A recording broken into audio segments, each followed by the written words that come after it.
तैयारी है। कई बार मीटिंगें हुई हैं और पिछले बर्फबारी के बाद थोड़ा सा तजुर्बा भी रहा है। जहां काम ठीक रहा उसको दोबारा दोहराया जाएगा, जहां कुछ खामियां या कमजोरियां नजर आई उनको दुरुस्त किया जाएगा।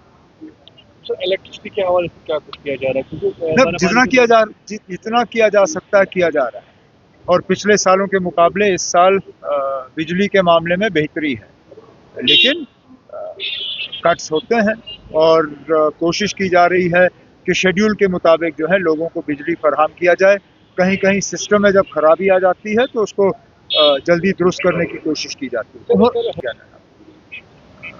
आज भी कुछ जगहों से जो है रिपोर्ट्स आती हैं जब हमले होते हैं, आज भी जम्मू कश्मीर में है, पूरी तरह से नॉर्मलसी नहीं आई, लेकिन चलिए ये एक प्रोसेस है, आगे जाके देखते हैं क्या होगा। और साहब रिमोट है कि जम्मू कश्मीर का नाम चेंज हो रहा है, ऐसी कोई बात नहीं है, ये पता नहीं किसी एक चैनल वाले ने या किसी एक अखबार वाले ने चलाया था, लेकिन उन्हें फिर उसको दुरुस्त किया, ऐसी तो कोई बात आई नहीं है। और वैसे भी बिना जम्मू कश्मीर की हुकूमत की इजाज़त लिए ये हो भी नहीं सकता। Thank you sir, thank you.